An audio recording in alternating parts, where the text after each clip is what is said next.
अस्सलाम वालेकुम, मेरा नाम हाशिम उमर है और आज हमारा टॉपिक इनलाइन टैग और ब्लॉक टैग से रिलेटेड है एचटीएमएल में। इनलाइन टैग्स एचटीएमएल में उन टैग्स को कहते हैं जो सिर्फ उतनी ही जगह लें जितनी इनको चाहिए होती है। इनकी जगह डिपेंड करती है कि हम इनके अंदर कंटेंट क्या लिख रहे हैं। मैंने यहाँ पे एक सैंपल एग्ज़ाम्पल डाली है जिसमें मैंने ये बिल्ट इन एक इनलाइन टैग को इस्तेमाल किया है जिसका नाम स्पैन टैग है और इसका मैंने एक नाम रखा है इनलाइन 1 और इसकी कुछ मैंने स्टाइलिंग की है। मैंने स्टाइल टैग इस्तेमाल किया एचटीएमएल का और उसके अंदर इस टैग को कॉल किया है और मैंने स्टाइलिंग कुछ यूँ की है कि टैग का बैकग्राउंड कलर ब्लू हो, टेक्स्ट का कलर व्हाइट हो जो उसके अंदर हम टेक्स्ट लिख रहे हैं और उसका जो टेक्स्ट है वो बोल्ड हो। सिमिलर केस दूसरे टैग को कॉल किया है स्टाइल टैग के अंदर बैकग्राउंड कलर पिंक हो, टेक्स्ट का कलर व्हाइट हो, टेक्स्ट बोल्ड हो। अब हम देखते हैं कि क्या ये ब्राउज़र पे किस तरह का नज़र आता है। तो जैसा कि आप देख सकते हैं चूँकि दोनों इनलाइन एलिमेंट्स थे, दोनों एक ही लाइन पे आए। इंस्पेक्ट एलिमेंट से इस चीज़ को मज़ीद कन्फर्म किया जा सकता है। Inspect element basically individual elements को देखने के लिए है। जैसा कि आप देख ही सकते हैं कि दोनों ने उतनी ही जगह ली जितनी इनको चाहिए। इनलाइन टैग ने जब अपने हिस्से की जगह ले ली, उसके आगे जगह खाली है और उसके आगे दूसरा इनलाइन एलिमेंट आ सकता है। ऐसा नहीं है कि अगर हम तीसरा इनलाइन एलिमेंट भी अगर हम यहाँ लिखेंगे, तो ऐसा नहीं होगा कि वो नीचे आ जाएगा बल्कि इसके आगे आएगा। आखिरी बात जो मैं इनलाइन टैग के हवाले से एक्सप्लेन करना चाहूँगा वो ये कि इनलाइन टैग और इनलाइन एलिमेंट कहने में कोई क्या फ़र्क है?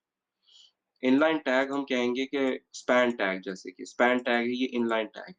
जब हम इसमें कुछ कंटेंट डाल दें, तो ये एक इनलाइन एलिमेंट बन जाता है। एज़ अ होल मैं इसको बोलूँगा कि ये एक इनलाइन एलिमेंट है। इसमें से अगर आप पूछें कि ये स्पैन क्या है, तो मैं कहूँगा ये एक इनलाइन टैग है।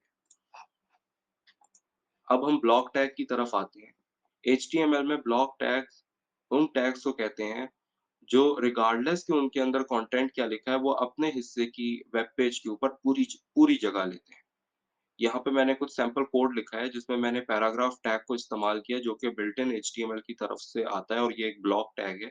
इसका नाम मैंने ब्लॉक 1 रखा है और इसी तरह एक दूसरा टैग लिया है और उसका नाम मैंने ब्लॉक 2 रखा है। दोनों टैग्स को जिस तरह इनलाइन में बुलाया था, यहाँ पे भी मैंने स्टाइल टैग के अंदर उनको बुलाया है उनके नामों से। ब्लॉक 1 को मैंने बुलाया और बिल्कुल सेम वही स्टाइलिंग की है जिस तरह मैंने इनलाइन टैग की थी, कि बैकग्राउंड का कलर ब्लू हो, टेक्स्ट का कलर व्हाइट हो और टेक्स्ट बोल्ड हो। इसी तरह के ब्लॉक 2 के बैकग्राउंड कलर उसका पिंक हो, टेक्स्ट कलर व्हाइट हो और टेक्स्ट बोल्ड हो। अब हम देखते हैं कि ये वेब पेज पे किस तरह का नज़र आता है।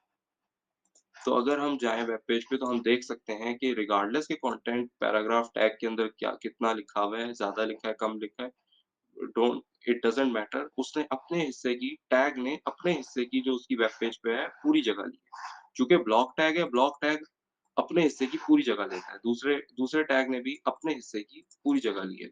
अब हम इस चीज़ को इंस्पेक्ट एलिमेंट से कन्फर्म भी कर लेते हैं। इंस्पेक्ट एलिमेंट इंडिविजुअल एलिमेंट्स को सिलेक्ट करने का टूल है जो हम इस्तेमाल करते हैं। यहाँ पे मैंने ये बटन इस्तेमाल किया है जो कि हमें इंडिविजुअल एलिमेंट सेलेक्ट करने में मदद करता है, जिससे हम अपने कोड के अंदर आइडेंटिफ़ाई कर सकते हैं कि वो चीज़ कहाँ लिखी हुई है। अब मैंने इसको सिलेक्ट किया है, होवर किया है बेसिकली इसके ऊपर अपना माउस लेके गया हूँ, तो आप देख सकते हैं कि ये यकीनन ऐसा ही है कि इसने अपने हिस्से की पूरी जगह ली है वेब पेज पे। दूसरे ने भी अपने हिस्से की पूरी जगह ली है वेब पेज पे। जब आप कभी वेब पेजेज़ बनाएँगे तो ज़ाहिर है आप उसके नीचे ये हाइलाइटिंग नहीं करेंगे, तो यहाँ पे मैंने सिर्फ़ समझाने के लिए हाइलाइटिंग की है।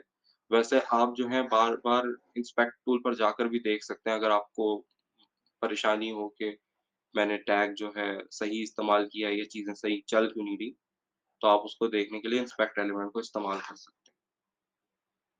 That's all for today guys. Thank you. अल्लाह हाफ़िज़।